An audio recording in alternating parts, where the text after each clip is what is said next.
এই নেতাজি পার্কে এক এক করে 29 বছর ধরে এই রিপাবলিক ডে পালন করি।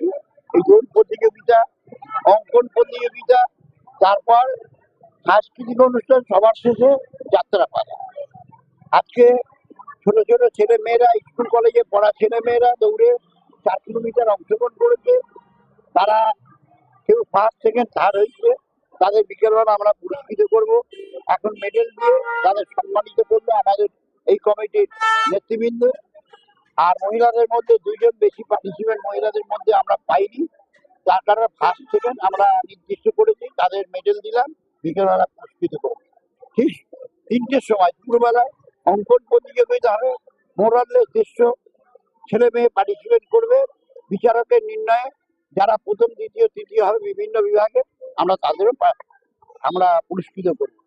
সর্বোপরি বিকেলবেলা সাংস্কৃতিক অনুষ্ঠান হবে, আমাদের নেতৃবৃন্দ আসবে, তাদের আমরা মাল্যদানে ভূষিত করব, উত্তরীয় পরিয়ে তাদের সম্মানিত করব, তারা বক্তব্য রাখবেন। তারপরে আমাদের জিমন্যাস্টিক আছে, এই মঞ্চ থেকে হবে। সুবিমল দেব তার নেতৃত্বে স্কুলের ছেলেমেয়েরা জিমন্যাস্টিক করবে, দারুণ দেখার মতো হবে। সর্বোপরি যাত্রাপালা ভৈরব গঙ্গোপাধ্যায় রচিত আর মেঘদূত গঙ্গোপাধ্যায়ের নির্দেশনায় দারুণ যাত্রাপালা, যা ইতিমধ্যেই সারা পশ্চিমবাংলা বিভিন্ন প্রান্তে সারা জাগিয়েছে। আমরা এই মঞ্চে তাকে নিয়ে মঞ্চস্থ করাবো হাঁটি হাঁটি পালা। সর্বোপরি আজকের এই দিন রিপাবলিক ডে, বাবা সাহেব আম্বেদকর ভারতবর্ষের সংবিধান রচনা করেছিল। দেশ যখন স্বাধীন হয়েছে, দেশ কিভাবে চলবে, কিভাবে চলা উচিত, মানুষ কিভাবে চলবে, সে কি খাবে, তার কিভাবে খাদ্য খাওয়ার বাসস্থান আছে, সেগুলোর ব্যবস্থা করার জন্য বাবা সাহেব আম্বেদকর পৃথিবীর সর্ববৃহৎ সংবিধান তিনি রচনা করেছেন। এই সংবিধানের মধ্যে দিয়ে আজও আমরা চলছি। কিন্তু এই সংবিধান মাঝে মধ্যে পার্লামেন্টে অ্যামেন্ডমেন্ট হয়, যার ফলে পরিবর্তন হয়, যার মধ্যে দিয়ে আমরা চলি। বাবা সাহেব আম্বেদকরের সংবিধানের যে ধারাই হোক না কেন, সেই ধারাটা একটা আমার মনে আছে, আর্টিকেল 226, খাদ্য, বস্ত্র, বাসস্থান সরকারকে দিতে হবে। আজকে আমাদের নেত্রী মমতা বন্দ্যোপাধ্যায় নিজের পয়সায়, মানে সরকারি পয়সায়, ওয়েস্ট বেঙ্গলে তিনি বাসস্থানের ব্যবস্থা করেছেন।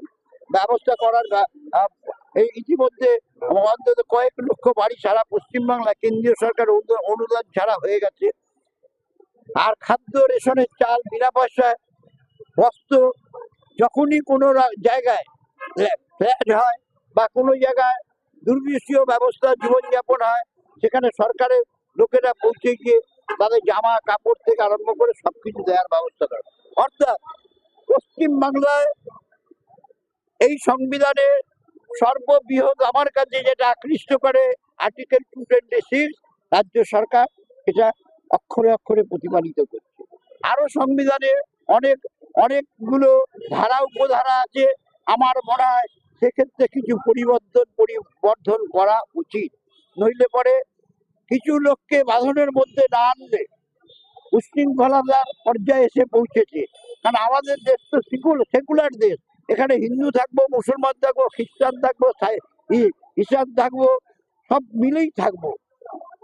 আর সেখানে জাতি দাঙ্গার লাগিয়ে আজকে আমাদের দেশকে ভাগ করার চক্রান্তে লিপ্ত হয়েছে। এর বিরুদ্ধে আমরা আজকে 26শে জানুয়ারি প্রজাতন্ত্র দিবসে এর বিরোধ করছি।